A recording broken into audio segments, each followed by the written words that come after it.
So I think our answer to the question, is Lyra gonna get picked today? At least for now, the answer is no. Like, she's already been banned, and with her, also Inara and something like the picks that we predicted, the the S tier supports already getting banned from the teams. Right, and we see it now in the same thing banned straight away. The Lyra, also one of these supports that we talked about earlier, and I expect to see Lyra banned every single game of tonight. And we see the Lorelei as well, the third of those 4 S tier picks into the support role, also going to be banned away, and looking like the Samuel will be picked up first. Yeah, let's see. Tony? Oof. I actually never seen that much priority on the Tony. Usually, yeah, people go more for the likes of Lance and Viola. Obviously, that was open. Oh my god. Yeah, and we'll see the Lance be picked up here, DeadlyHollow, and also the Viola left open. Yeah. Choosing the side of Joe's guys to leave that pick open, it will actually be Artem now securing the Viola and the Lance together. And this kind of CC cleanse composition coming out from the side of Artem IU looks pretty damn strong. Exactly, and especially there is a counter synergy between. I mean, Viola is very good against Tony because the taunt can be cleansed from her A, and usually in teamfights you want to have that big A, that big cleanse. So I don't know, like leaving that open is kind of strange in my opinion. Yeah, we also have the Celeste open as well. We have also other picks like the Scarf that can be put into the mid lane here, but also in the jungle we have the Ilva still open. We have that pick there. We have the Arden as well, and interesting, I think it will be a Lance going into the jungle. Perhaps we'll see an Arden top lane. Viola support, kind of what I'm thinking, unless the Viola chooses to go CP I think it's gonna be. I think actually it's strange because I don't see Joker playing the Arden, but I think that Vax is playing a lot of Lance lately, like a lot. In the scrims, in the ranked, I always see him Lance. His Lance is good, so I don't know like why you would pick Arden. Like I assume it's gonna be Arden jungle still, like even though it's Joker, I think it's gonna be Arden jungle. I expect to see the Arden swapped here with Artem Deadly, and that will come into the mid lane for the Joker. I expect him to play there. But also on the other side, we have to look. Oh, it looks like a bit of a dodge here, unfortunately. Will be the same draft though. Yeah. But they didn't finish, so there we can't go blind. So I hope it's just gonna restart again. Yeah, hopefully. Hopefully the draft is gonna go well. What can I say? Let's show the games again. While the draft is going, we have right now Joey playing against Artem. So okay, thank God. Boom, there we go. The games do start again, and we're straight back into the drafting. It's going to be the same picks here for both teams. And also looking at the other side, continuing on, we have the Grace, we have the Sammy, we have the Tony coming out for the side of Joey's team. And looking at the Grace and the Tony especially, such good CC and such good gank potential level 2 with a Tony. Walk into the mid lane, get that taunt off, and with the obviously the Grace, you get that stun off and allow the side of Oriel here on the Samuel here just to kind of take down these enemy heroes. But I think Grace is gonna be top lane actually, so I think that the taunt and the stun combination from Tony are already strong enough for a level 2 gank, but it's actually gonna be Finn in the mid lane. Yeah, interesting that the Finn will be picked up here. Works well to an extent against the Lance, against the Arden, but interesting that the Finn goes up against a Kayn. Kayn gonna have those 3 triple tap stacks coming in, and with Kayn also with a bone saw perhaps, also gonna really punch through the armor and the shield that Finn is known for.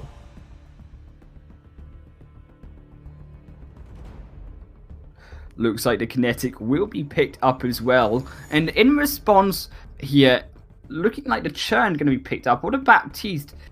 So I do expect that it will be a Viola CP mid lane, which will be very interesting to see. We have seen both the CP Viola here, Deadly, but we've also seen the support in with the Baptiste going over to the Joker in the jungle. It will be Copy in the mid lane with this CP Viola. Yeah, I told you I was smelling it that Joker was not gonna play full support hero as Ardan, and you actually were rightfully saying that the Ardan is gonna be the support, and D-Lance is gonna be the top laner for Vax, that is keeping to show his love and his interest for this hero, that is actually like one of the strongest top laner there is now in the game. Yeah, and I have to agree. And looking at these two teams right now, scrap the names here, Deadly. Looking at the compositions, what is the composition for you that is going to win this game? So, in my opinion, the composition that's going to win, it's the one of Joker. Because, like, their game plan is, in my opinion, strong in, like, various situations. Like, they can either pick a single target if they see him, like with the Lights of Lance and Baptiste. They can easily like take down one single target, and also the Kayn, but also they have very good AoE control with the Viola, that her ult actually deals so much damage when she's CP. So I imagine this scenario where like they use the Baptiste ult or a Githian wall, they have to crucible it, and so what happens is they're closed in the gauntlet and Viola just ults them all into like it's insane, like the amount of damage that she can bring out when she uses that ult and she's CP is just insane in my opinion. So I have to give the draft victory to the side of Artem's team. Alright, so that you are going to be going over to Artem with the composition, and I think he could, actually, looking at Joey Skaggs' team, I think they could win this game. I mean, they do have good scaling with life on this Samuel, with the Finn as well, and but especially Joey Skaggs' kinetic. But what is vulnerable here is the early game potential with Samuel and with this kinetic. I mean, yes, Samuel has a great level 2 with the Drifting Dark, with the Malice and Verdict, but more generally known for that late game potential, and with kinetic as well, requires that late game. But thankfully, we will see also an enemy bot laner on the side of Kyo here with the Kayn, also going to need that time to scale. Exactly. And we see that already the fight in the mid lane is going actually to the side of Artem and KoTP, which actually is surprising me a little bit, because level 2 of the Samuel is just insane, while Viola has, yeah, she has a bit of damage, but most of it is easily body blockable from the minions, while we see Levante struggle in the top lane meanwhile, pressured by Joker and Kayn. Yeah, looking at Levant here, he's trying his best, tries with the Holy Nova to get that stun onto the Baptiste on the turret, but will miss, and Baptiste really putting the pressure on with that jungle rotation there from the Joker, and that's going to allow the side here of Artem to really put pressure on Levant and cause him to start losing farm, and he has lost 2 minions already, unfortunately, but doing well himself to keep this up. Exactly, now we see a recall from KoTP and Artem, who are going back to get their items and actually also get some mana and some HP back, while we see Joker going in the mid lane, just I think to help CS as well. Yeah, Joker here trying to rotate around, perhaps try to find that CP buff. It is there up, just spawned in for the side of Joey Skaggs' team on CALUS, and the taunt comes in from the Tony. Artem, he's going actually very low here with about a third of his health, and Oriel actually going to take a chunk of that mojo, and here comes the first blood, perhaps might come out onto Life going actually very low on the Samuel as well. The Drifting Dark comes out, trying to find a Malice and Verdict splash onto Artem, Joker and Copy, but seal.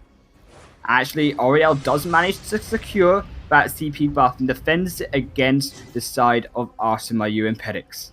Yeah, exactly. Also because Joker and Artem both had a banner, and only one guy had it on the side of Joey's team.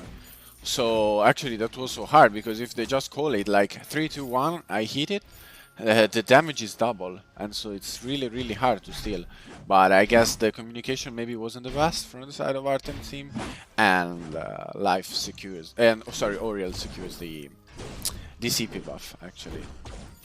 Right, in Levant as well, still in this top lane, Ankyo putting the hurt onto him, but still surviving and defending well. In the opposite side, we do see the Lance backs up against Joey Skaggs. Joey Skaggs on the kinetic, his comfort hero here as well, and really showing us why he's so good. 36 CS in 4.5 minutes, perfect CS right now. Yes, exactly. But also, Keo is sitting now at 35, 36 now with this CS.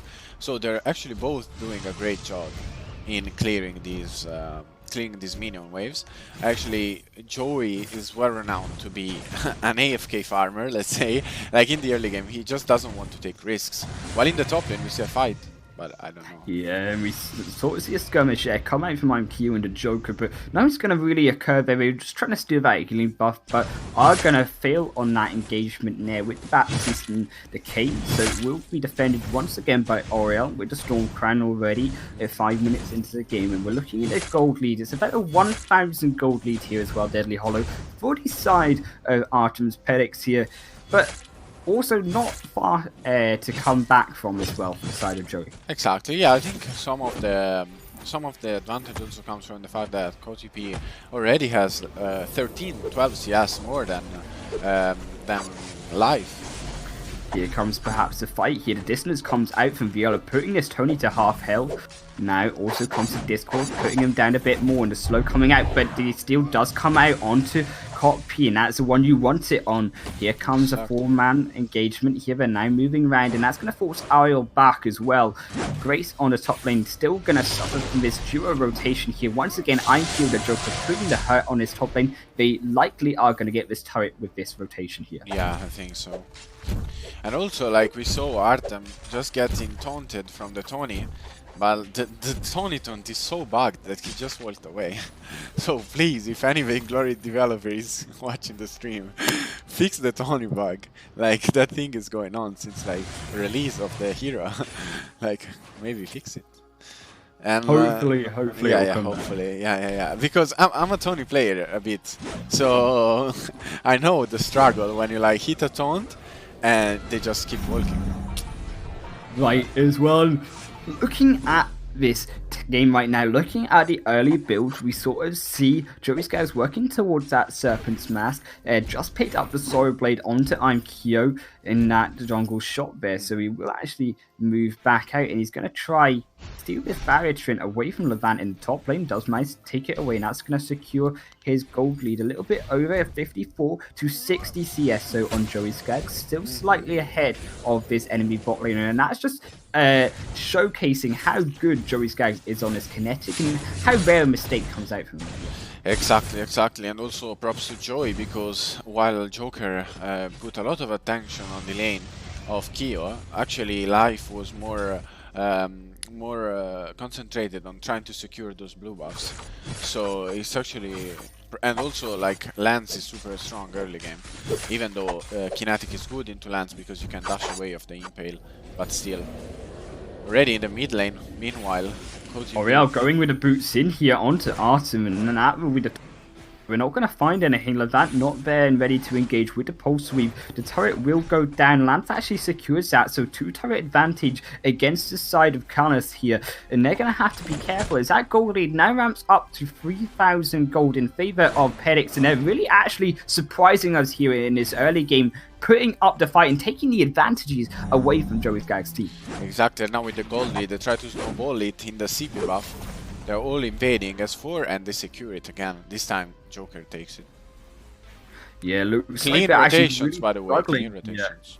Yeah, the rotations are so good here, and the synergy from Pediks, they've really cleaned up their game from day number 1. And it looked like they've actually split Ariel and the rest of his team here. Levant also on the other side. The Impact's going to miss from back, so that will disengage the fight.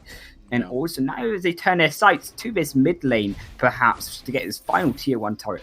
Maybe, I think, like, now the Viola that has her ult, she deals so much damage AoE to the minions, like, she's clearing waves super fast. Yeah, with the distance is so good just to clear that minion wave and push the enemy minions down against them here for the side of Joey's team. And really, this has been actually getting a bit out of position here. Gonna lose a lot of his health. He's gonna have to be careful and respect that the damage that can come out of Copy still only level 8 though. Exactly, and so Copy can go take his CP buff. That is obviously super important as a Viola, because when you do your ult with the spell vamp that it provides, you just take so much health back, also doing much more damage. But like, let's say if a Celeste takes it, yes, obviously it's super good. Here comes Oriel, he goes in with a Haymaker, trying to find it on P, misses the taunt, no, and that will disengage the fight, and we see actually Vax jump straight in, the Giffian wall into 2 members of the enemy team. Joey Sky's also joining here. Levant jumps in with a benediction, but life still just trying to Malice Inverted the minions, and nothing comes out of that skirmish there in the mid lane. Yeah. I say that though, Ariel with a bada boom just there to escape and disengage, and this fight could still break out here.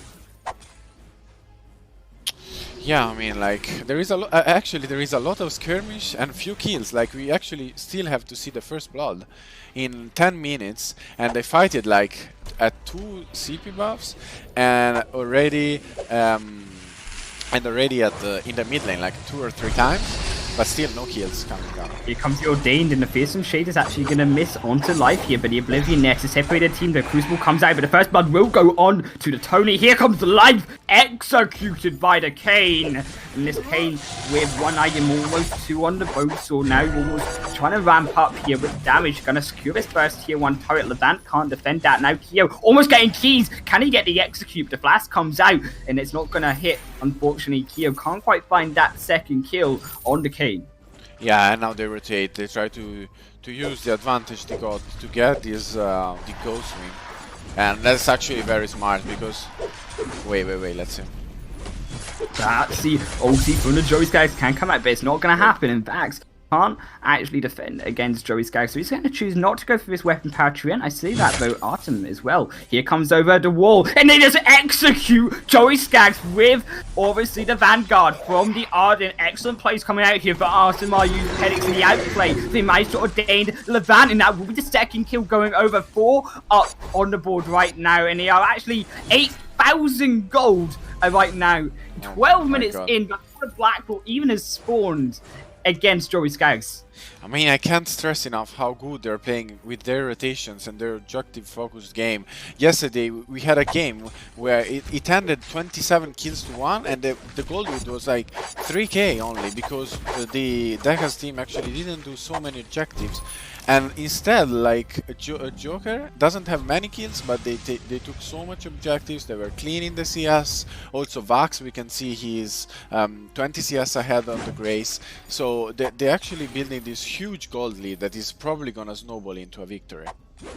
I would not be surprised to see it snowball into a victory here, and just a massive lead right now, and that's just courtesy of how well their rotations have been here as well, Deadly, and they've been rotating as a team the entire time. Joker on this Baptiste, an unsung hero as well, rotating in this early game stage, but here comes perhaps a taunt. They actually miss out on Vax and Pulse Weave there to get him back into safety, but Artem and Copy just going to push the minions out and rotate and try push these lanes out to then focus on those objectives, such as the Blacklaw. And yeah, they're focusing to the Blacklaw because they see that Joey is bot lane with Vax, but obviously the impact that the kinetic has is much higher, obviously, at a fight.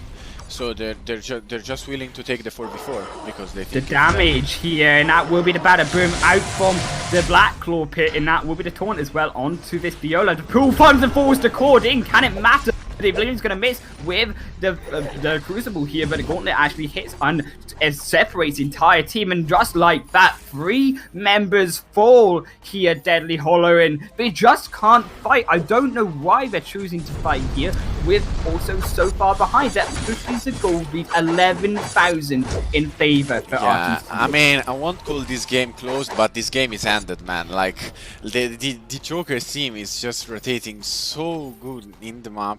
Also fighting 4v4, I told you, like, they have Joey bot lane. They can't fight there, but the Blacklaw is actually putting so much pressure into them because they know if they take the Blacklaw, it's such an important objective, and so they wanted to fight anyway, and it costed them some more kills. Yeah, unfortunately, more kills going over. Badaboo misses from Oriel. Now here comes the Lance, pushing him against the turret. Can they find perhaps a kill onto this Baptiste? There's a split, but here comes Copy and Amkio, the two carries here for their side, and they're just going to regroup here. Blackwall still above half health. They're just going to leave it, though, to take down as much of that final turret as it can as they move their sights over to other parts of the map, to the Ghost Wing here as well. Oh my god, they can Ghost Wing again? Yeah. I mean, top lane also, we saw that they sent 2 carries, actually, to the top lane, while they were pushing in the mid lane with the Drake, so they also got 1 or 2 people top lane. With 10 seconds on the Badaboom, it's not going to happen. The Force Core used as well, and that could spell an engagement go for the side of Arson, but choosing to be reluctant and actually wait with the Ghost Wing buff. They're going to try push these turrets out even further and just get more items on their build. You see these infusions also running out, which perhaps is a reason for Amkio now going to try back off and re-infuse. Nice. I mean, I think one of the most important actually objectives is, and the people should always like look forward, is the armory on the opposite side of the Ghost Wing, because like once you get that, the minions are gonna push on the opposite lane, and so what you gotta do is you gotta send people to stop them while they go for Ghost Wing, which is the most like free, let's say, objective in the game, because it has no throwback. You get a buff and 125 gold, while if you get the Blacklow and then the push doesn't work out, you just gifted 250 gold to each enemy team. It's like 5 kills. So yeah, I think if they are focusing now for that objective as I'm speaking. Right, and we see this engagement in the top lane. They're forcing perhaps a fight where the side of CALUS don't want it. And we're actually looking at the builds here right real quick here. We see the Spellfire on the Viola rather than the Shatterglass. Why is this, Deadly? I think it's because the enemies have a lot of healing. I think Samuel is for sure... Wait. There's a fight breaking out. Actually going to break out here, as you say, and the Gauntlet comes out, but the Crucible's already been...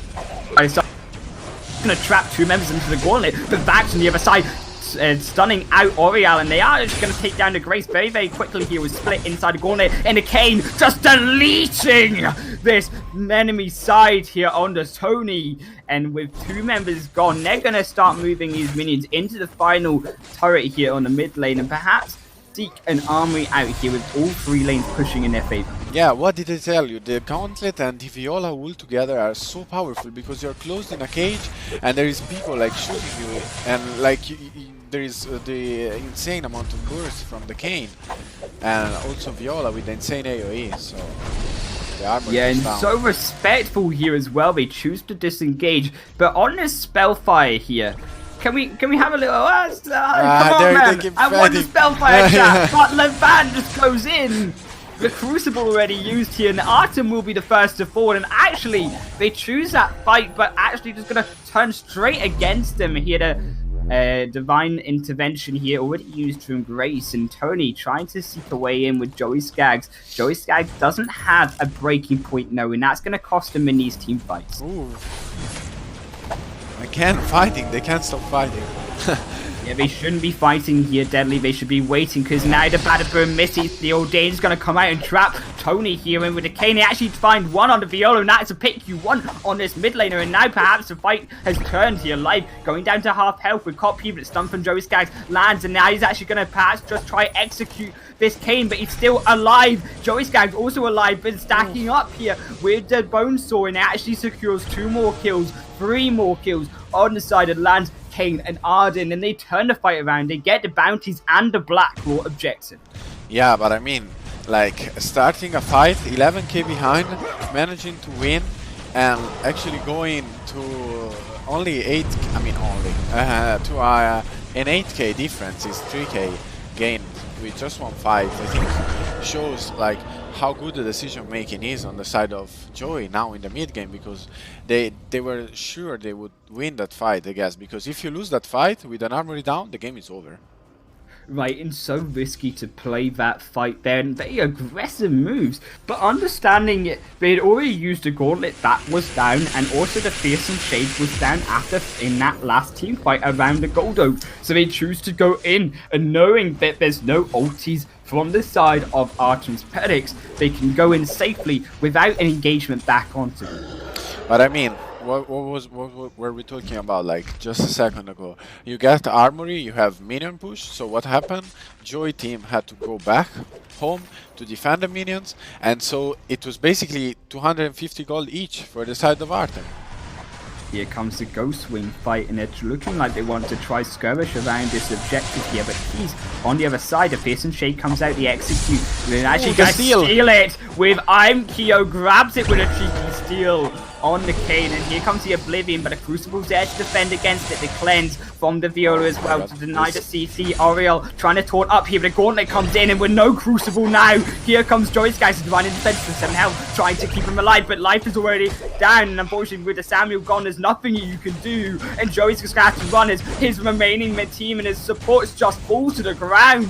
Here, Copy's keeping his spin, and he will go down, and also Joey, there's nowhere to survive here, GG. and that will be 3 kills going over, and the ace and the game onto Artem IU. You thought that Joey would take this for a clean 2-0, but here comes Pediks proving us wrong. Yeah, exactly, man. What a clean performance, actually, from every single one of them. The game ends in a clean fashion. Let's say they only lost 1 fight, 1 skirmish, and yeah, these are obviously the builds, and the goal difference in the end is almost 13k. So yeah, like one-sided game, and we wouldn't have expected it. Straight away into the second game, and I want to see Joey Skaggs on something else, because it seems like we've seen a lot of his kinetic, but it doesn't seem to be working, because I suspect that these teams have scrimmed against him and know about how to play his kinetic, and I want to see other picks like the Gwen, like the Kane coming out from this player. True.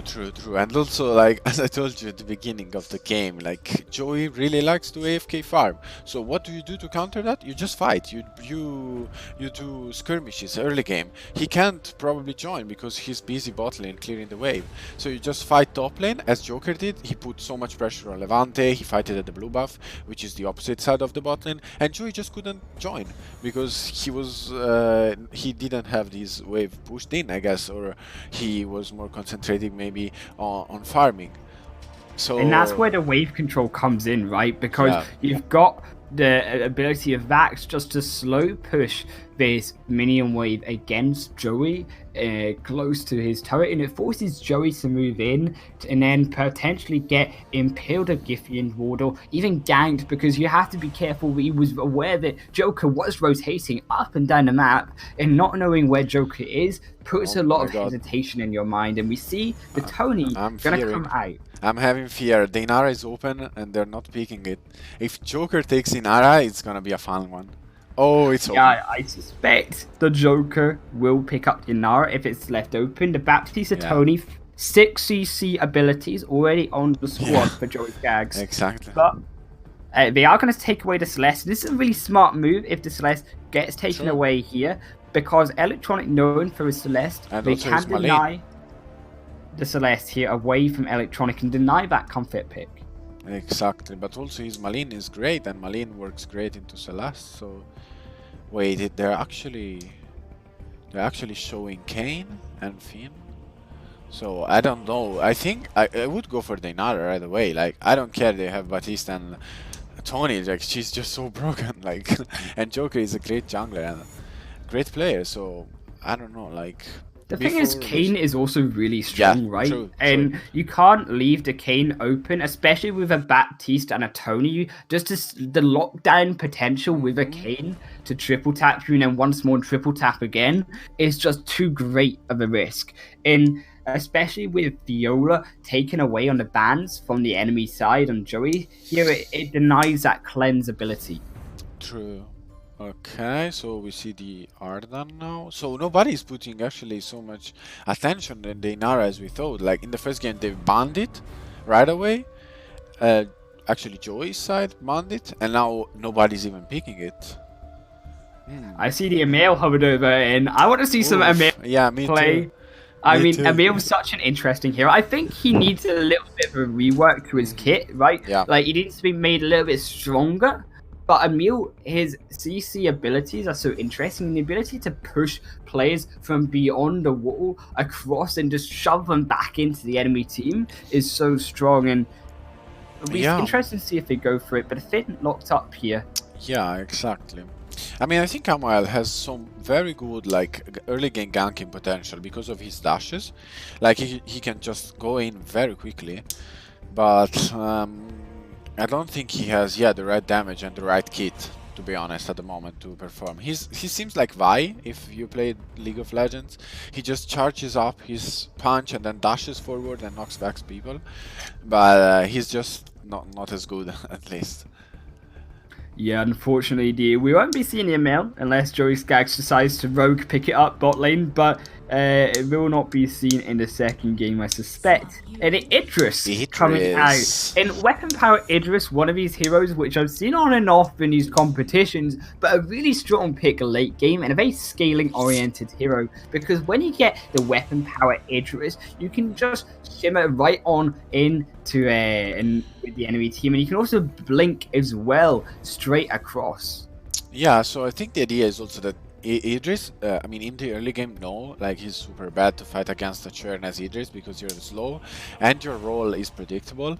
But in the late game, when you start dashing everywhere, I think it's gonna be hard for Joker to hit these chains. Also, the Malin, if she goes into her Dark Bee, the chain is gonna break, and so I don't know. I still would give the draft to the Joker side because Churn is such an OP champion actually and deals so much damage and is so tanky, especially with the AoE that Celeste provides. If they fight in a little area where Idris can dash too much and actually they're all close to walls where he lands and Churn, I think Joker wins 100%. I definitely think the choke point, the jungle fights go 100%, or they should be going 100% with the lance as well, with the Finn and the Celeste. Oh my god, yeah, true. The triple tap. It is the jungle potential in these team fights, and the combos coming out from this side and Arthur and squad will be insane.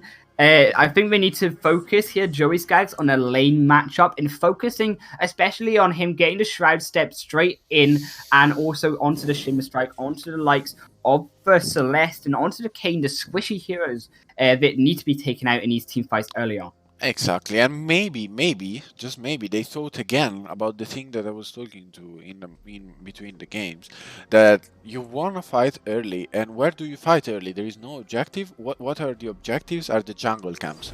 So what do you take? You take a Churn, you take a Lance, you take a Celeste, and you take a Finn. If you rotate and you go to an enemy camp, and both bot laners don't come, like the damage of the Churn early game is just insane. So if you invade and like try to skirmish early game, as I told you, as a strategy against Joey's late game carry, maybe you can win the game in the early game again and build that huge gold lead that they can't come back from. And it actually looks here like they're going to be hyper carrying. Yeah, exactly. Yep. He's taking the two back camps from the mid lane. He's taking the gold oak and he will be taking the rest of his jungle most likely.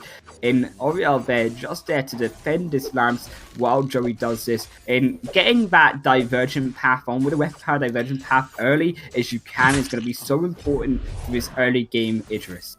I mean, at least it's an Idris, because like what happens actually when you're hyper carrying is that the jungler stays with the bot laner. So what happens is that it's actually really hard to lane because you have two people against you. Like let's say they have a kinetic and an adagio and you are even Lance. It's really hard to lane against two ranged. But the first blood actually going to come straight out on to this Tony. A little bit aggressive there, and the Joker there is going to yank him into Kyo, and that's going to be first going over to the side of Pediks here, and it will be a very early first blood, unlike the first game here. And Vax also in the top lane against Joey, really struggling with the help of Ariel for him. Yeah, I mean, Vax, they're playing the lane a little bit strange, let's say, because what you're gonna do against an hyper carry is actually the first waves, you're just gonna let them stack. then you build this huge wave, you push it in, and you recall. So when they both come, you're not there, and you have your wave, like holding the lane for you. While you go back, you go full HP, you take some items, and then when you come back, you're gonna lane under turret, but they're just gonna go away at some point. Instead, he stayed in the lane, and he didn't play the lane management. And so he actually was almost about to die, but then he survived. Right, and we look at with about 3 minutes into the game, Vax trying to invade into jungle, but he's actually going to go low. Here comes Copy trying to engage, the Quibble's going to come out and stun and collapse. That will go down, but Vax is perhaps just going to be that return hill with the Wicked Escapade here. Not the Wicked Escapade, the dark ability from Electronic. I forgot what it is here, weirdly enough. But the core collapse will come out. He's going to miss, and that will be Electronic on the backside, caught out as well. And the triple kill going to go over to actually this Marlene. Electronic getting really fed right now. Yeah, I mean, a little bit of miscommunication and of micro misplay. The play was so good to invade the enemy jungle as a churn, as a Lance, but what happens is Lance fights the I don't know what, I don't know where, and he comes to the fight with like super low HP, so he dies, and then what happens is the Celeste just goes away from his team, and she's focused down, but I think the idea was super good. It was just a little bit of miscommunication and mechanics misplay, I guess. Right, and looking in the mid lane as well, Artem actually going very, very low, too aggressive, unfortunately, with his positioning. We'll have to now make that call back and leave Copy in the lane alone. Not level 6 yet. Copy, and we're actually only on level 4 right now, 4 minutes into the game. The gold lead, actually about 800 gold in favor of the side of CALUS here, and Oriel just holding his lane as Joey moves his way around the map, actually going to choose to get another jungle rotation here. Exactly, and he's also farming the backs, so he's just taking everything. Like, this is prey that Joey is actually going to carry you, and he's actually going CP. He's going CP Idris, not weapon. Yeah, really interesting is going to be the CP Idris. I understand why you're going to go back for the poke damage. Here he comes, Keo. Actually going to have to run back as Joey with the Shimmer Strike. He's going to try take down Keo. He will manage. Oh, Tony got it. Of Electronic. And Tony going to steal that kill, but Joey's going to escape with his life as well. And that will be a nice gank and provide perhaps the first turret in this bot lane if no rotations come out to answer. Yeah, I mean... Oh, wait. The game just closed. Yikes. Oh, no. I'll have to do a radio cast. Do the radio cast time. There's a lot of trouble comes into the mid lane, but Artem IU with a Joker here, trying to train up here the two members, Joey Skaggs and Live, of the enemy team, but Electronic coming in from the backside. Can he find this kill to turn onto Electronic? Live trying to get this Haymaker stun in. Oriel comes around the other side, the trespass coming in on 3 members, and that's going to be the Churnwalker making plays for the shutdown on to this Marlene, and Copy also on the backside, also going to fall to Live, and they try to clean up these members here. Copy will fall down. Artem is likely going to fall down to Joey Skaggs and Keys as well. That's going to be a free going over to the side of Joey Skaggs. CALUS will make that as the Churnwalker also dies to the Tony here for a double kill. The turret will go down as well, unfortunately, for the side of CALUS. They weren't paying attention time here, and even though he's out that fight, he does get the turret. Yeah, he does get the turret, and I think, like, if I can make a prediction right now, I think what's gonna happen is this: in the mid game, the Marlene is gonna be super annoying, and maybe Joker is gonna even lose some fights. But I think since their damage is almost only weapon, and Joker actually got the shutdown, what's gonna happen is they're gonna face this super tanky, super shielded enemy composition that is just gonna be like shrouds and so on. And they're not going to be able to kill them, in my opinion. This is what's going to happen. Because Idris, maybe he's going to go hybrid later, I don't know. But like, you need some weapon damage, in my opinion. I definitely think the weapon power Idris would have been smarter to engage onto the Celeste, onto the Kayn, especially in these jungle fights where you can use obviously the Shroud Step just to blink past the triple tap, and also then with a Shimmer Strike to dodge out those abilities. It allows Idris where otherwise you would get CC down to make it onto the backline. Exactly. Also, we can see the Kyo already doing the same build as before, obviously starting with the Sword Blade. So he has this power spike, he has the red, so if he hits a triple tap, it's gonna be huge. Like, here comes the force according to Core Collapser, and Arden just gets absolutely deleted off of the rise. And Artem here with top P feeling pretty good about himself. Yeah, the triple tap damage with the Sword Blade spike is insane. Like, in the bot lane. Yeah, in the bot lane we do see the pressure, but the rotation is coming out here and they can't actually back off in time and they're going to be forced to fight. Joey Skaggs might just get deleted here. The Shimmer Strike tried to escape, but Polite Company back in, and that will be there. Actually, the Heliogenesis missing, but we'll just get a Githia and wall straight back to the healing platform here. So Joey Skaggs now with 1 kill going over to in favor of the RCMIU squad, and Trespass actually going to miss on the Melina's Wicked XP comes out, and that will be the block there on the Baptiste. Just dodge that one out with dodge that ability, and the fight disengages. Exactly. Again, go for these objectives.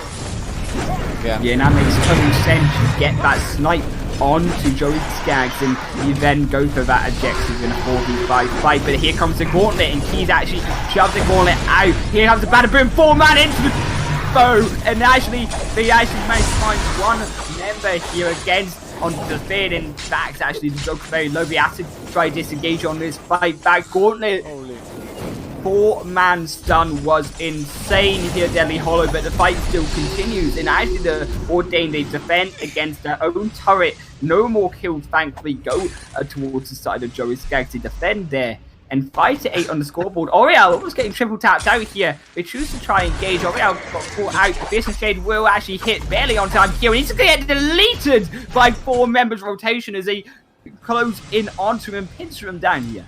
Man, I think it was so funny because what happened is actually Ardan went in with the gauntlet and Vax pushed him with the Githyan wall. He was obviously like too far from the wall to stun him. So what happened is he moved the gauntlet and he stunned 3 or 4 of his teammates. So that Active Synergy invited them because they got stunned there and then Vadamoon stunned them again. Yeah, there was really no help in that team fight from, unfortunately, the Lancer. It does actually stun through his members up, as you say, and that's going to cause a lot of gold actually to move over to the side, and the positioning and the power shift now going over to Joey Skaggs as they have this positioning. They have the they don't have a gold advantage, but we do have a kill advantage, and they do actually turret advantage though, going over towards the side of RCMIU squad. 2 turrets advantage in the lead.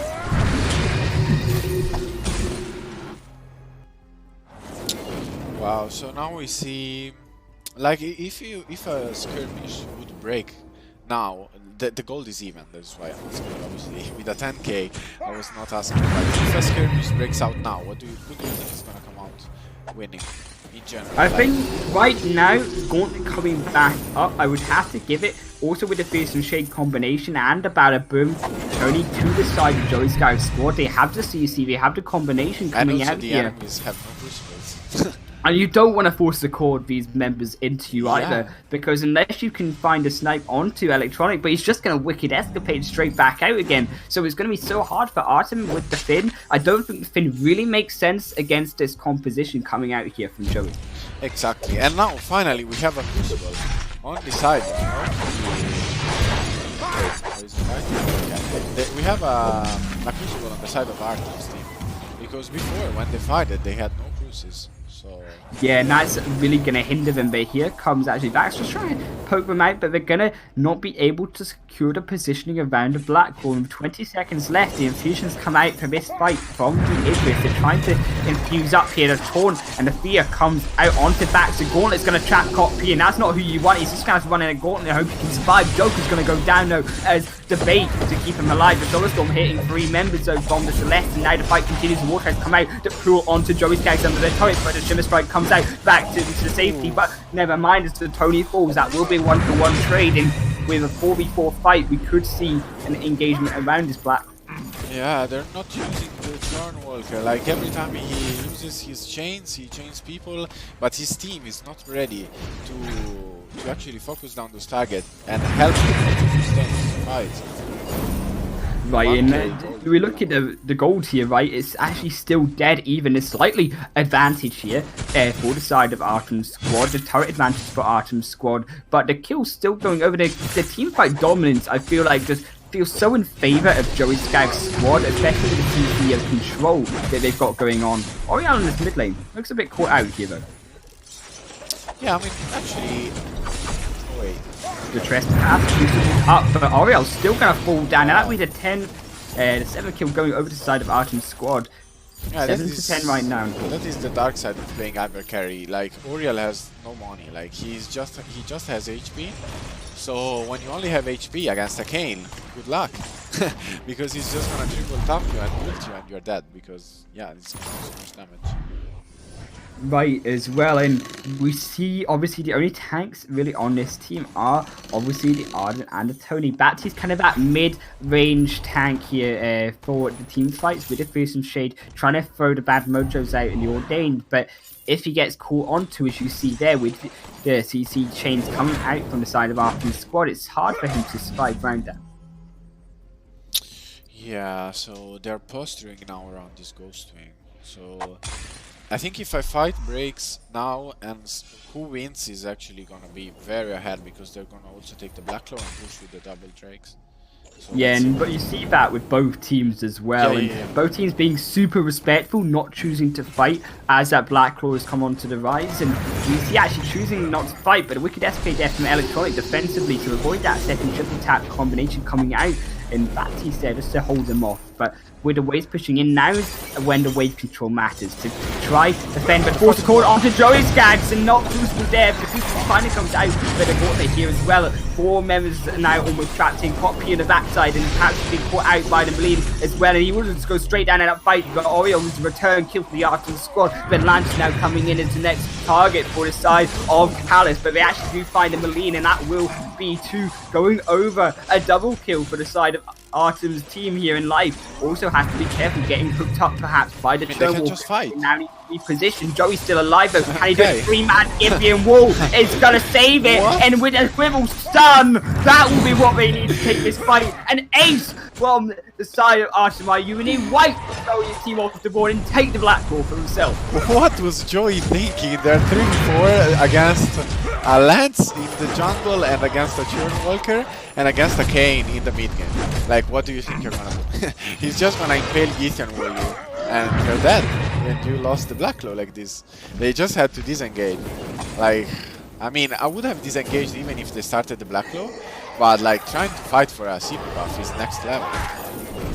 Right, as well, going out CP buff was just way too aggressive. We didn't expect the Churnwalker to rotate around that fast, I think, but the Lancer, the MVP with that triple stun, allowed the Quiverwind to come out, and there was nothing that they could do to survive, and that was a bit of a misplay. Ariel here again, Solar Storm straight into the Gimpian wall, just immediately deleted the out here to blow a trespass, but now with the Black Claw's help, they actually get 2 kills. Third almost going straight onto Joey Skaggs. They find the third instead onto the Tony.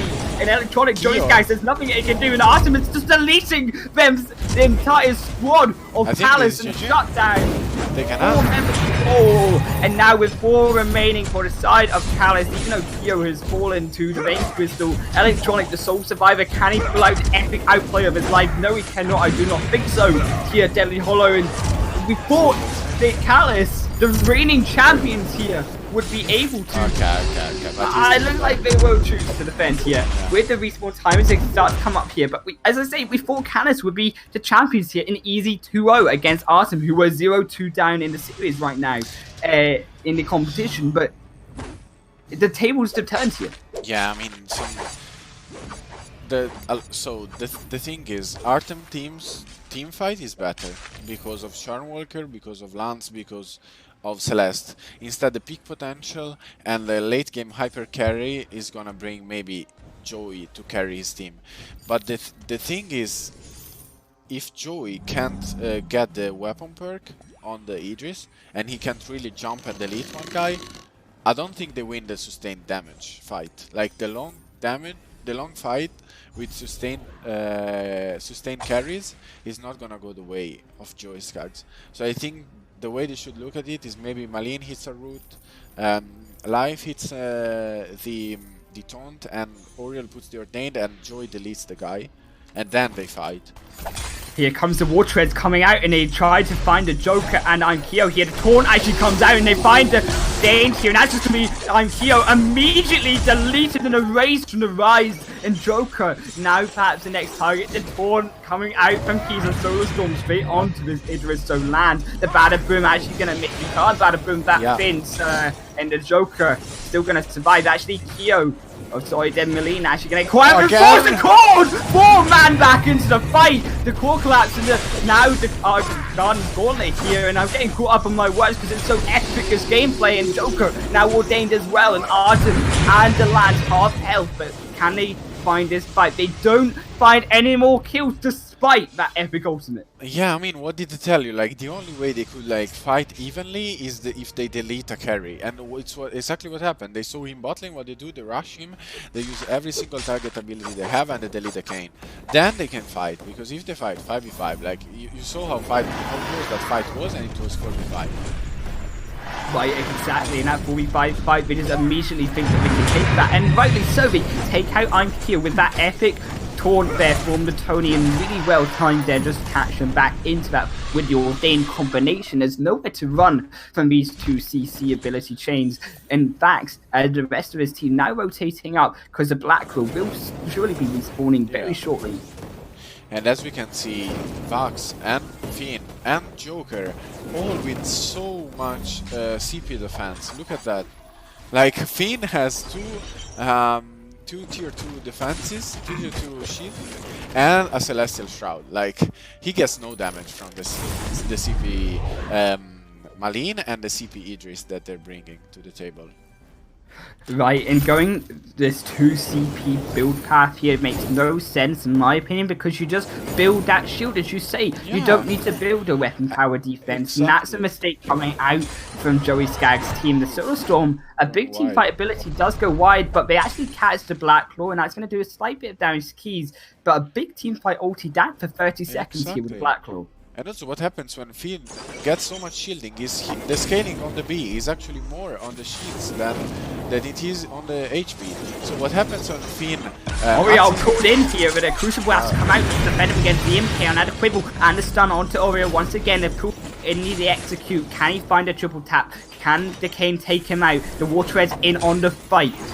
Here we go, the Impale's gonna miss, but Joey Skaggs now also using the boost. Electronic caught out, and that's gonna be not where you want to be. This Malene is finally gonna get taken, and then with the Impale, actually still survives, but Trespass there just to find the triple tap combination. And with that, they will set their sights on the Black Claw, and with only 4 members there, it's gonna be a hard defense for Joey Skaggs' team. Yeah, I mean, Fiend with max speed and so much shielding is just gonna make them more. The Force Accord is insane! This guy is a god here right now. DeadlyHollow as he pulls Joey Skaggs over the wall. The gauntlet comes out. Can he find him? No, he can't. The Kayn actually going very low. Can the actually take this? Hotkey also going to go low. Kyo. They find that return, kill the engagement. I thought it was going to be for the Finn, but they find 2 of their own onto the Kayn and Celeste, and only supports there to survive. Oriel also can't do damage. He has to run with the War Treads used, but the War Treads equally used from Vax and the rest of their squad. They want this kill. The Flash comes out with life here to try to defend. Electronic joining the fight, and unfortunately I think they've overextended here as the engagement comes out to Trespass, but the Crucible's going to deny that, and now they're just trying to run for their lives. The Artemayu is not fast enough, and he will fall, and now they do have minions pushing into their base, but with that being the only saving grace, there's only 2 members alive. I mean, they're probably going to lose the armory, but I don't know why they followed. Like, they used Wartreads, I think, to follow Baptiste that is going into his base while Malene is spawning. Like, you can see that timer. Like, she's gonna be there. Like, once you reach him, and he's actually fairly tanky. So it's not like you're gonna delete him, because it was only like Fiend, Churn, and Lance. So you have no way to deal enough damage to kill him before the Malene comes. So I don't know. Right, and it was excellent plays from the Arden once again, this time on Keys, so he actually did manage to find that Vanguard straight back onto Joey, threw the gauntlet over the wall onto the Black Claw side, and that allowed them to win that fight, and that is what they allowed them to take both Kyo and Cop, he's down straight away in that fight because they weren't expecting that CC ability to come out and trap them inside the enemy team. Yeah, we have the last empowered minion wave in the mid lane, and that...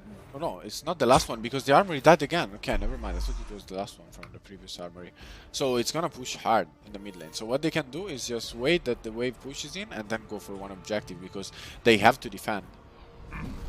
Right, exactly. And the Soulstorm comes out and they try and engage. They actually find the pool and the stun onto RL once again on the front line. But the Fearsome Shade comes out, and that's also with the Soulstorm, 2 team fight abilities used up. But they go out here.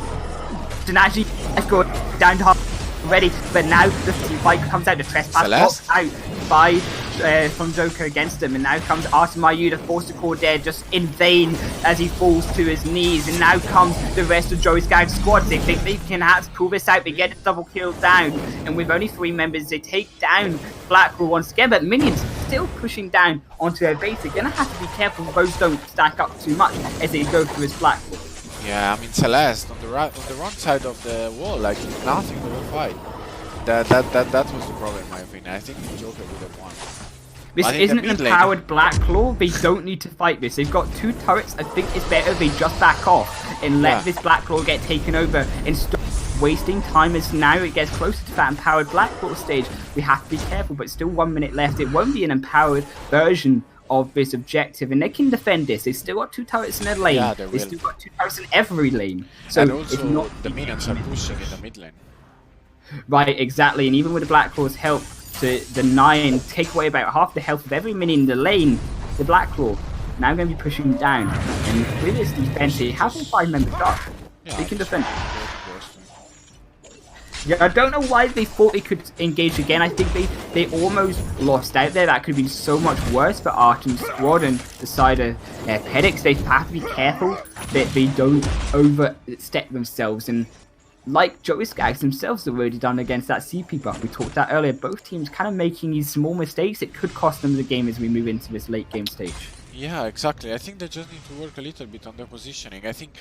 I mean, not right now that they have the Ghost Wing, but in general, I still give the edge in a team fight to the Joker's team.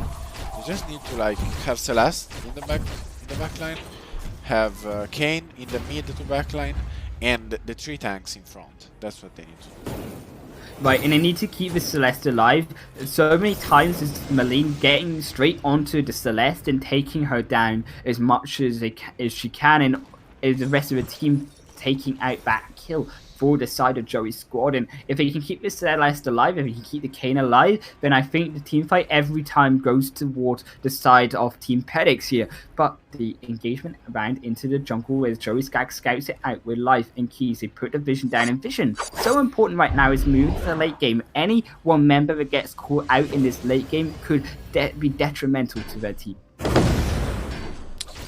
Yeah, just a random ult. It has low cooldown, so he can use it, I guess. Wait. 30 seconds, so with the team fight perhaps about to come out soon. Yeah, but I mean, if he gets a Heliogenesis down, it's gonna be like 4 seconds last already. So it's like he has it again. Right, exactly. So using those Soulstorms to scout out enemy members does make sense to some extent, but you have to be aware that they can also engage with the War Treads, and if you don't have your Soulstorm up, that can be bad. But what's it called? Finally crucibled out. But Celeste takes the CP. Insane. Celeste does steal that away. The Soulstorm up again. That will be down once again. But as you say, can we spawn lower that timer? Sorry, it's Copy just trying to zone them out here with the Heliogenesis pull almost over the wall from the Joker. He tries to steal the weapon power buff, but it will go over to actually Joey Skaggs. The dual buff right now actually going over to him. That's right, let's see. So I really like the life build right now because he went Atlas to body block the triple tap, and also Metal Jacket to block the triple tap, and also Atlas to try to reduce the weapon damage, because he's not like basic attacking a lot, so it's not like really the basic attack speed reduction, but it's mostly because you reduce the weapon power damage that comes from Kane. Right, exactly, and we see the ways now in this late game so important. We see the side of Artem's Pediks moving around and clearing these waves and pushing him against the other side of Joey's squad here on the side of CALUS. But they have the bot lane slow pushing for him. They have the top lane pushing in the Blackpool now on the rise. This is an advantage on the map to Artem's squads. Huge supernova hitting Malin, taking 25% of their HP already. Right, in 28 minutes into the game, it touches the edge of Joey Skaggs there, that Solar Storm, and Joker trying to make that aggressive frontline play against him. That's going to try roll over into the wall, but the gauntlet comes down, now it comes the fight, but the Fool's there, but actually it is a Churnwalker in the lands caught on the other side, and that's going to be a split team fight, unfortunately for them. The Trespass comes out, but Crucible down by the side of Joey's squad, and here comes the War Treads from Live, trying to find a way in, but the Beast and Trade also crucially down, and now comes the Pool straight in, and the Force of Corbin straight into the turret, and that will be the Arden falling down, and now Joey's squad Solar Storm straight into it. He actually is going to try escape from the gauntlet and the turret, but it's not going to be enough, sorry, as he will fall down, and that will be the shutdown onto this Idris, what they need. Artem now moving close and taking these steps down. Artem doing an excellent job saving his ultis in these team fights, waiting for the Crucibles to come down before he can then pull vulnerable members like the Arden, like Joey in. I don't think they take the Drake though. Like, it's still 3-4. They have a Malin. I don't know. It's race. You can't go for it, but perhaps if the Blacklaw gets steal, this could be a game-saving steal here from the side of the red squad here, Joey Skaggs, and this side of CALUS here. But the Blacklaw now pushing down Ariel and just caught out the fearsome shade there just to try by himself 4 times. 3 members. They try to delay the members here. Still 10 seconds, sorry, 20 seconds on the side of Joey Skaggs. Respawn timer. They've actually managed to waste a lot of time. my god. What a, like, so they couldn't take the Drake, obviously. Maybe it was just a bait to try to engage. But the Malin is actually, like, can use her bead to go away. And also she has a block that she didn't even use. She has also the flask. Same, but he's a tank, and also Tony. I don't know. Like with the Baptiste, with the Tony, with the Wicked Escapade as well from Electronic, it allows them just to waste the time and stay safe as well with their CC abilities, with their ability, the Wicked Escapade, to escape. The team fight comes out, Ordained comes out, but also comes the Gauntlet, and here comes one member just straight trespass into the Gauntlet wall, but that will be the Joker falling down on this Churnwalker. The Solar Storm already used, that won't be able to steal the Blackclaw now, and here comes back. They try to come in. A 30-minute Blackclaw could end the game for either team. The Doom Man, Giffy and Wall, but the 4 claps is also going to miss him. Copy now comes a triple tap, and this Kane find it. He's been a little bit quiet all game, but can he come out here when it matters? He has to put on the performance of his life, but a teleport boost coming in, and he's actually going to survive as he just teleports straight out. Cop Evo, not so lucky, will fall down, and this Kane actually gets the execute onto the Tony over the wall. Okay, maybe. Holy. 3 members alive. Artem needs to stay alive because this Blackclaw still empowered and running down this enemy base here, and with 4 members still up for Joey's squad, both the Electronic and Joey Skaggs, so 2 members dealing damage here. Copy's not available for another 50 seconds in the game, and that's going to really cost them here in this fight, because Ariel now actually might be caught out, and this might be their opportunity, but they're just going to go straight for the Bane Crystal. Can they stop them in time? I don't think so, and that will be the second game here. DeadlyHollow going over to the side of Joey Skaggs. Dude, Keo going for the red when there is a 30-minute Blackclaw fight going on. Holy. Keo actually 14, 6 and 4. He did a great performance, but then going to the red when your team has to fight for a 30-minute Blackclaw. Man, that's just inting already. Oof. And yeah, they lose the fight there because they lose Joker early because he has to go in alone. And then, yeah, like, GG. Or banned away. And also looking at the side of Artem's squad, they need to focus on heroes that they're strong in. And I want to see the likes of the Arden once again back on to Artem IU because he plays it so well. Exactly. And wow, we've seen, yeah, I think it's an Inara ban. Yeah, Inara is gone. Like, I don't know what happened in game 2, but now they realized that they don't want Inara against. I don't know, I think it's the A side draft that they prepared. I think they prepared the draft where if they're A side they just want Inara. And we see a Lyra ban maybe? Yeah. and I think they're gonna ban Viola and maybe something. I don't know. What is your and we opinion? just have to be careful. I mean, of the draft here, because I think it's gonna come down to comfort picks. Come the third game, it usually does. And looking at the Lyra being taken away off the board, no surprise in Nara, no surprise as well. And we also see the Viola gonna be taken away off the board. And I would expect to see the San Feng taken away. Also, could go for more of a target ban. Even the Lorelei could be taken off the board as well. And as we see Artemayu hovering over that pick. I mean, maybe, yeah, the Lorelei goes away. Maybe they think Life doesn't play something. Yeah, it seems like they really like this Tony pick. And Baptiste, yeah, Tony and Baptiste. So I mean, Tony and Baptiste's so stronger, right? Yeah, they're strong. But I really think something is strong, because when I think about something, is not only the hero itself, is what he negates. Like if you draft something, they can't draft Scarf, they can't draft Sam, they can't draft. I mean, they can't draft Magnus, but you have to be careful.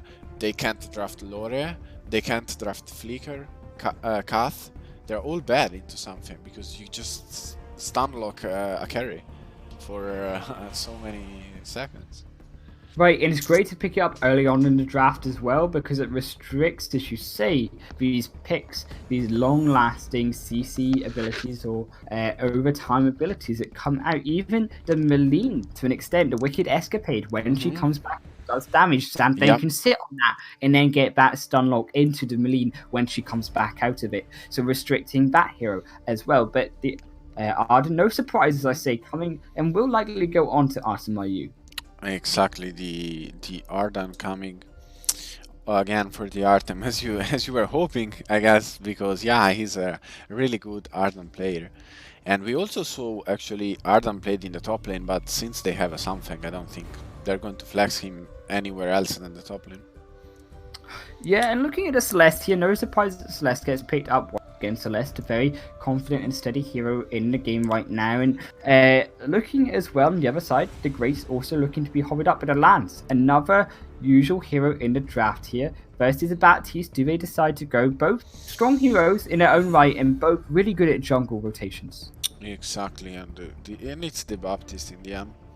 Baptiste is so strong because if you go melee and you ult, it's very hard to block it. And once you're feared, you can't block it for your allies.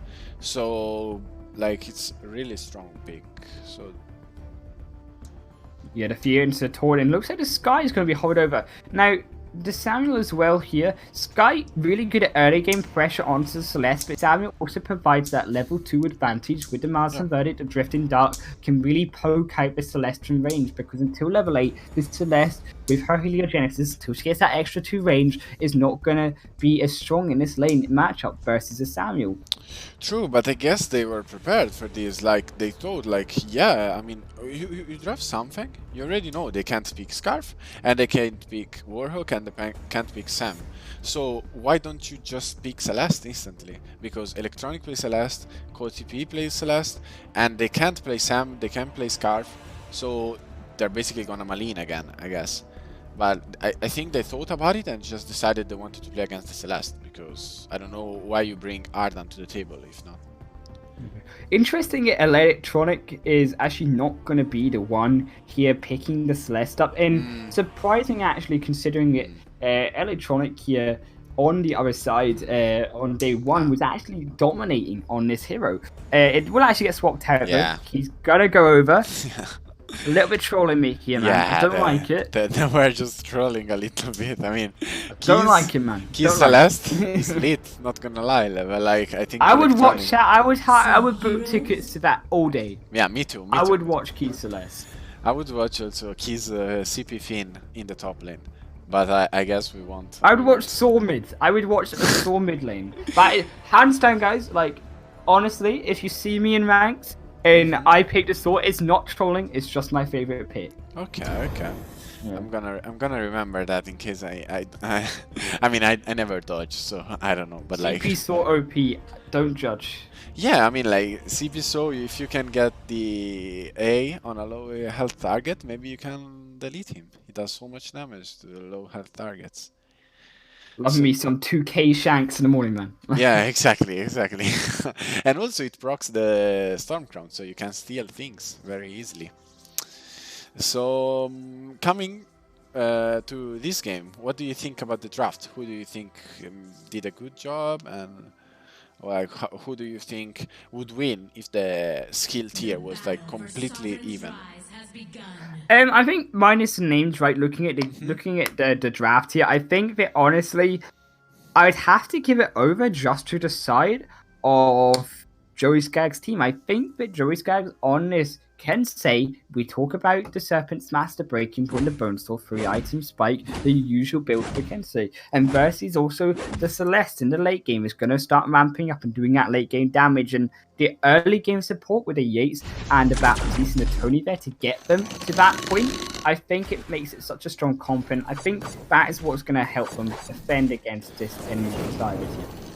Exactly, but we also have to take a look at the enemy side. Like we have at the ganking potential of the Joy's team, because what happens if Keys lands a hook and you have Celeste and Baptiste ready to... Here comes Cork P, not where he wants to be. Yanked back in with the split blast was going to be popped out, but a very quick first blood, and that is what the Yates excels at here. And interesting to see the Yates. I believe it's the first game of the competition we've seen a Yates here, and I'm surprised the Yates has been picked up sooner with his pick potential in the early game. Exactly, and actually I'm gonna show it to stream. Like Ardan went to put a cam in the enemy jungle, and so he didn't have a cam on the side where Yates came from, and Sam, instead of kiting down, he kited upwards, and so he ended up close because he had to go over the Yates. Yeah, life almost going to go down there, but a return kill in the bot lane, actually onto the Kensei. Joey getting caught out by Ariel, not respecting that early game damage from the Baptiste. Yeah, exactly, but like something just deleted Joey under turret. I don't know what happened there, but like I think I don't know. I think he got a B and he didn't expect it, because I think he lags. I don't know, because the thing that bugs me is that Joey still has the flask. That is why I'm still talking about this. It's just a kill, but like he still has flask up. So either he lagged or he didn't expect like something B and turret shot, something like this. Yeah, sorry, my bad. Baptiste is on the other side.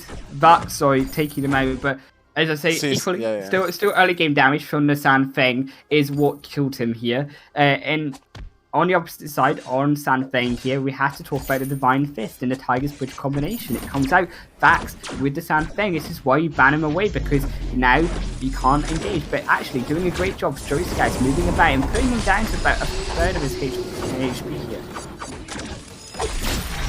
In his mid lane, though, it will actually be another kill going over, but then Wolfsmore straight over, and that would be the Joker pulled straight in on top of Life and Electronic. But we have to be careful and respect the damage coming out from the Chilled Winds and from the spikes here, the Winter Spires from the Rhyme, and we actually take down the enemy CP buff here. Yeah, like Joker knowing how... Wait. Here comes Electronic once again. Okay, Oops. so Joker knows how much damage and how much he can sustain with the fortified health coming from Rhyme early game. So when he gets pulled, he doesn't panic, he just attacks, he gets the empowered health and just almost takes 2 kills. He just takes 1, but it's more than enough. Yeah, looks like these games, on this third game, the team's looking really more aggressive on both sides here and choosing with their comfort picks. So really, Life almost going to go down, actually. Has to be very careful. Pops the flags to this Wolf. Kankyo playing an excellent game so far, really putting the pressure on to Life in this 1v1 matchup. Electronic does steal the enemy side of the CP buff, so even out on the side of both teams, their gold just slightly about 500 gold in favour of the side of Artemi's Pediks. But the rotation here, you have to respect the damage that can come out from Keys, and it's about moving around these minions, because while you have a minion in front of you, Keys can't pull you, and the wave control then becomes so important as a shield against the Yates. Exactly, and actually what Electronic did was very good, because he pushed the wave in, and when there was a huge move, to pull in a dual man core collapse there, but it's not going to be enough. Not a second Wolfsmore just up yet, and Copy going to be able to heal back up with the perk here. What I was trying to say is Electronic put a wave under the B and then rotated to BC, so he couldn't do it much. And I want to talk about the sustain as well with the Arden's barriers here on the Vanguard, and also the Genius perk from the Samuel as well, Deadly. And the sustain coming out in this mid lane is going to be so strong for the side of Copy and Artemiu, and versus his early game Yates and Celeste, that's what you're looking for. Yeah, and now we see again maybe a fight at the CP, but they know the whole enemy team is there. Here comes Life. Looks like he's going to get caught out by the Mouse and Pediks, but the destination here from the Warhawk is going to actually stun up and take down the Tony, but also the Warhawk falls, and that's be a 1-for-1 trade, but the Joker's going to be the next on the menu. Use the line there just through the boots to escape. Yeah, I was just trying to show something coming to the scene, but he was so late, so... Yeah, I mean... Now Yates clearing the cam, and everybody back to farming, I guess. There is a ghost team spawning, but I don't think anybody wants to attack it right now. Yeah, I don't think it will be the Ghost Wing just yet, despite the fact of how aggressive these teams are. And still dead even on the gold. No turrets have been taken in the game yet. Yeah, and now again a fight at the blue buff. Yeah, the blue buff trying to go over. Here comes the overwhelm, but that is... actually, it will be Artem taking that for his own team, going to defend that, and Key's actually going to try find out Wolfsmore, but a bit too ahead of himself there against Copy. They hold back, and smart choices there from the Samuel and the Arden there just to avoid that ability. And you see in the bot lane, Baptiste and Kent putting so much pressure on Vax. And Vax looks like he's trying to use the Tiger's Bridge to defend, but with that down, it's going to be Joey Skaggs on the front side, but here comes Wind's actually going to root up Joey Skaggs, but Kent stays so good against these tanky heroes, and that will be 2 kills actually going over to the side of Oriel, and Joey Skaggs so good in this jungle bot lane matchup, but can they find these kills, these return kills from Copy and Artemiu? The Oblivion comes out onto Ariel. Now Joey Skaggs, but Electronic and Keys here to join him, and ordained up, that's just going to be a stun straight in. That's going to be a deletion and evasion of the Rise here, and that will be the Samuel putting down back into the dirt, and the turret goes down, the first turret of the game in the bot side, the side of Joey Skaggs. Yeah, again, I mean, a little bit of mechanics misplay there, like Vax dying under turret, he should have just left it, like go away. When you're that low with no flask, just go away, because like if you don't counter, you're dead. So what happens is he dies because he doesn't go away. So when Joker arrives, he's 1v2 and he dies, and then when it's 2v2, the other counts, so it's 4v2, and so yeah. But I mean, at least Warhawk taking a 2-1 top lane. Right, and here comes Artem as well. The core collapse will miss. The block comes out against Ariel here on the bad mojo, but the Vax and Copy there just to push that wave out as well in return. And the wave control in these games has been so vital for both teams, is what I've noticed here, Deadly. These teams both choosing to control the wave so well and so professionally here, as you'd expect from the top of EU. Yeah, and now the blue buff is gonna spawn again, so let's see. They're gonna fight. Here comes the blue buff, and he tries to steal it again. Oriel going for the backs, actually. He does actually miss, and that with the Fearsome Shake, and have to pop that out, and the Wolf's going to be boosted out here, but here comes the Gauntlet, and Joey's guy's caught up against it, but he does find a kill onto Copy. Nevertheless, Master's Lesson here also going to stun him up here, and I'm getting caught up in my words once again, unfortunately here. But the Vacuum Grenade also going to land onto Life, and can the Divine Fist land? It will, and Life actually will go down, but the Battle Boom, never mind, he still survives, and Winter Spires is actually going to find that kill. Finally, he goes down, and Keys trying to run for his life, but can the Warhawk find him? No, he cannot, and that fight is going to be a 1-for-1. Yeah, and now I think they're gonna take the bottom turret for sure. Yeah, so this is a huge win for Artem's team. Yeah, to push them away with that 1 kill on to the Tony allows them to then take that bot lane turret and move their pressure around the map, as we see them going back to shop and get these items online with that extra gold that they've just earned from that first hub. Yeah, exactly. Again, a very close game, what can you say? Amazing series. Yeah, very close game, as you say, and these two teams evenly matched. Now, I say that in the first game, it was all. Second game, it was much. Joey Skaggs pulls it up and they get the win, and now we are in the third and final game. Whoever wins this will win the series, and so important to get these points is obviously at the end of the 2 weeks here.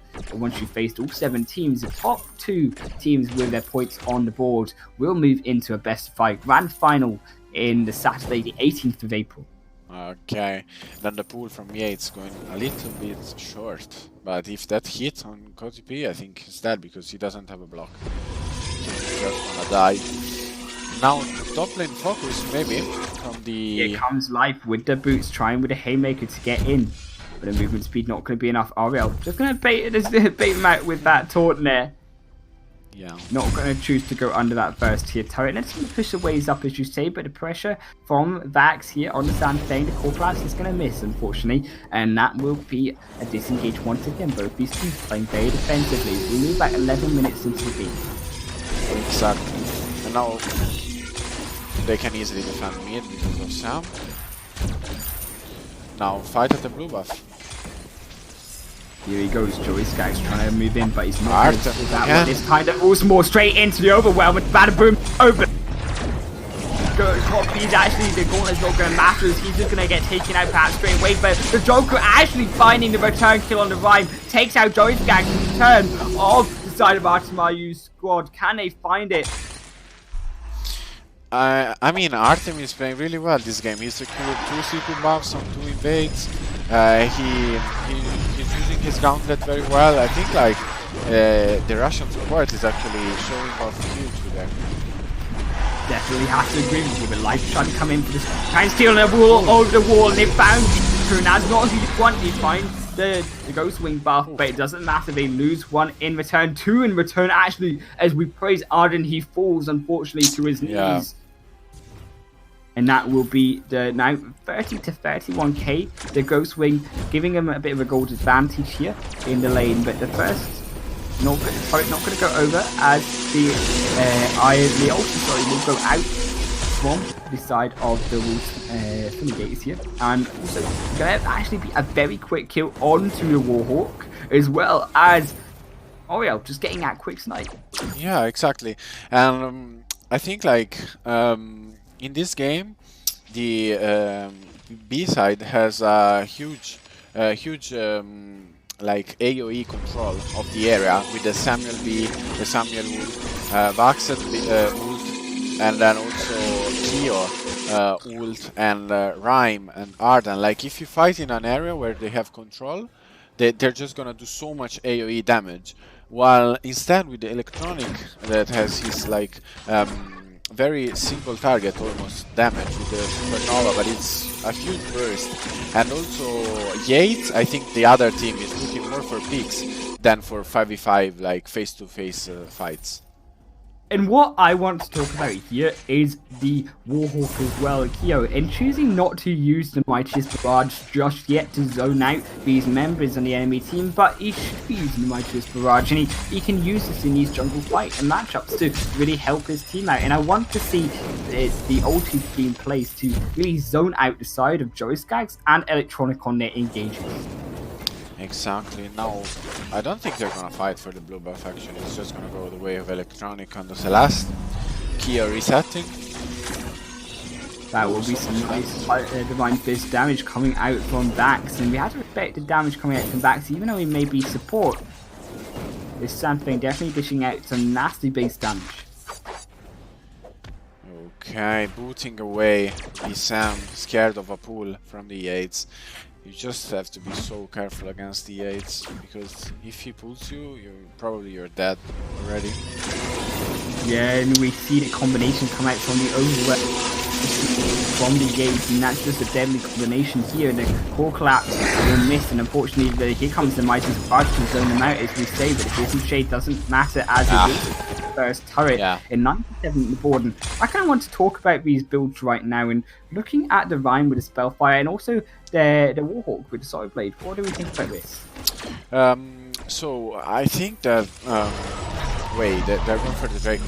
So I think that the Warhawk with the Sword Blade, I don't know, like, I think it's actually how usually people build him, because he has some good weapon power scaling good from the wood. Here comes the fight, and the Battle Boom comes out, the Gauntlet and the Wolves are going to be stunned up here, but never mind, there's one kill forcing. Copy is going to fall straight down to his knees, but I'm Pio trying to make the damage happen. Can he find it? No, he cannot, as he ordains up, and he's still trying to find it onto life, but he's actually just finds one kill. Can he find a second? The Fearsome Shade going to deny that second kill, and here comes Baptiste coming in, Joey Skaggs with the Kensei. Can he find these kills? Now he's in the fight. Joker and Vax and Artem, the only remaining members, but they choose not to kill them just yet.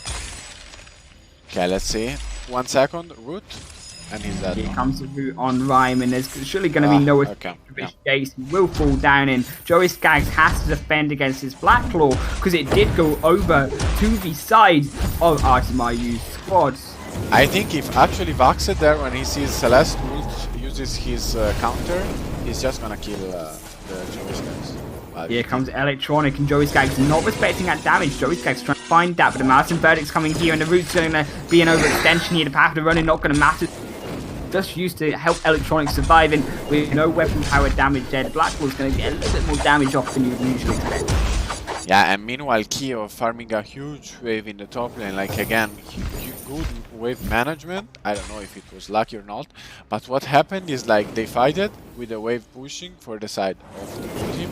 So what happened is they lost so much minions, and then they went back, and when he went back to the lane, he has a good wave, he farms it, and now it's pushing on the red side that is opposite to the Ghost Wing, so they can force the objective while they have to clear the wave in the top lane. But they didn't, so never mind. Actually, Celeste poking the turret with her ult and doing a bit of damage, because the ult already is at 2 points, so you have multiple stars, and she's also completed 2 CP items. But now they fight at the Ghost. So I think Highland is having maybe logged out, so. Oh, I'm back. Okay, nice. I was saying the Ghost Wing here, unfortunately. Some connection issues, but never mind that, as we've jumped straight into a team fight in the other one, plus the Oblivion there, but the Iron Maiden there just to get this Yates out into safety, but the Gauntlet also coming again, guys take out Electronic straight away on this Celeste with the help of that stun on the Gauntlet. The Master Celeste are going to miss. Zariel now escapes that death zone here from the side of Joey Skaggs' team, but can't escape for long, unfortunately, as Joey Skaggs' team, it will be Artem taking that Baptiste down. Yeah. And with 2 members down against the Soda Joey Skaggs, that will be pressure on the map now for the side of Artemiu's Pediks, and they're going to use this time to move the wave management, as you see, across the map. Unfortunately, Joey Skaggs 3 turrets down. Yeah, but now they have a good wave pushing top, because they sent Tony to clear the wave that I was talking about previously. So I think Joey easily takes the turret now. Yeah, even taking out turret, you're still going to be 2 turrets down. And the advantage and the gold still going to be in favor of Artemiu's squad. But as I say that, the captain now caught out with the taunt has to be respected. The Vanguard going to come out just to get himself to safety with Cop P there to help. And Electronic as well, a little bit of mispositioning in that last fight. Unfortunately got caught out. Joker, we're talking about mispositioning, has to use the block there just to defend against the chilled wind. But unfortunately, the Joker's now found himself behind enemy lines, and that will be instant erasing of the Rhyme off the map, and that will be Joker thinking about what he's done for 30 seconds. Yeah, I mean, he tried. The TP buff secured by the Warhawk. They're gonna just jump back to avoid also that Tony taunt there. But Joey Skaggs now onto Artem, stacking up. They're not gonna find that. They're not gonna go in against the Warhawk. And the mid lane turret going down, so now it's only 1 turret difference between the 2 teams. So I think if they fight now with Celeste has no mana, so maybe they could win a fight. She has like half HP and almost no mana. I mean, she doesn't even have a clockwork, she's full CP damage, so I don't know. The Wolfman is going to miss, but the Ordained does. Here comes the overwhelm as well. Artemiu is at the lead from the Celeste, Solar Storm, and Joker now having to be careful here as Electronic being very aggressive with the Heliogenesis there on the front line. Has to be respected with damage and the CC from perhaps the vacuum grenade from the Warhawk as well. Here comes the Blackclaw engagement. The Badaboom actually going to throw them over the wall. And here comes the vacuum grenade trying to make some room, but never mind, the Warhawk and the Oblivion actually be on the Joker. But now the Mightiest Barrage going to land onto multiple members, and they're going to find one kill onto Yates. Can they find a second onto Electronic? But here comes Joey Skaggs, absolutely cleaning house, and he gets one kill. Can he find a second? But no, it's a Divine Fist takes him down, and now comes the Stand Fang. Can he take it? And now with the help of IKEA, they actually turn it around with 3 kills going over to the side of Artemis squad. They will actually try, maybe we'll be able to turn their sights onto the Blackclaw. They're a little bit low. Oriel here just providing some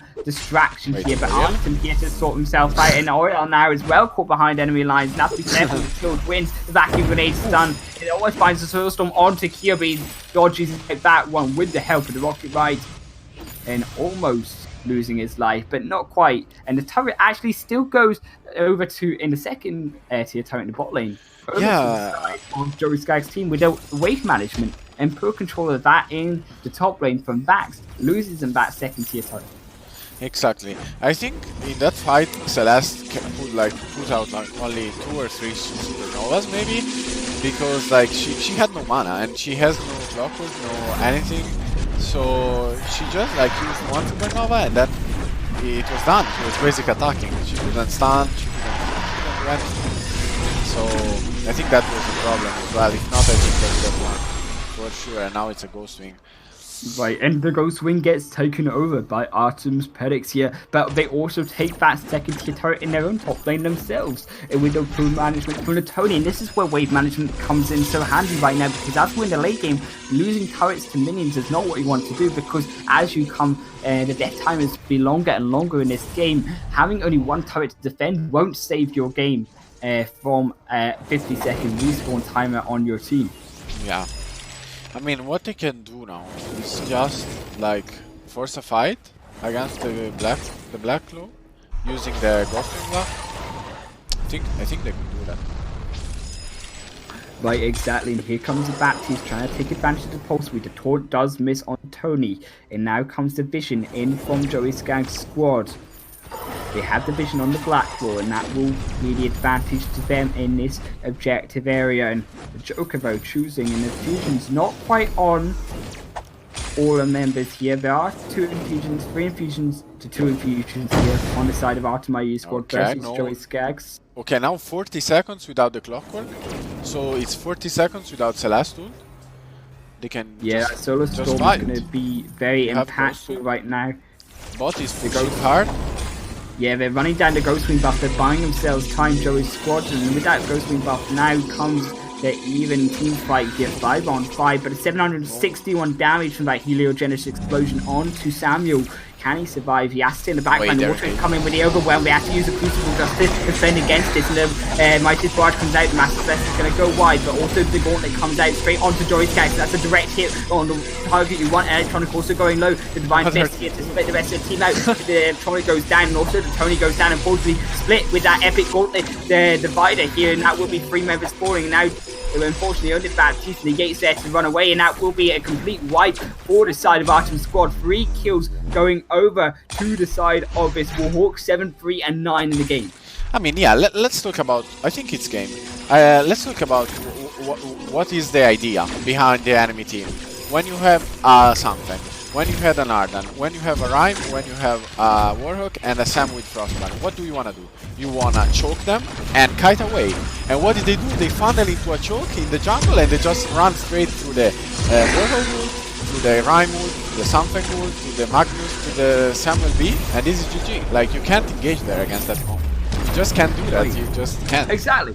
And it's an epic gauntlet there from Arden once again, and Arden playing his Arden so well, and knowing when to use it, delaying on that fight, could have used it defensively when they engaged with the War Treads from the Joey squad here. They chose to wait, and that's smart, waiting for the Ghostwing buff to run down and then choosing to engage, but they weren't expecting that Gauntlet to take up the entire lane, and with Joey Skaggs just moving in, he gets stuck against the wall, and Electronic also on the same side means easy clean up for the Warhawk here, who's just going to rocket ride your entire team to death. Yeah, and especially like, I don't know if you know, but like the weapon power scaling on the ult of Warhawk, only the hit, like the burst damage when it comes down, not the damage over time, is like the scaling is like 300% or something. So you channel into the straight into the narrow passage in the jungle, and you get a Samuel B, you get something ult, and an ult from the Warhawk. So like you're just gonna take so much damage. And Joey and Electronic, when they finally reached the backline, I mean especially Joey, he had like 25%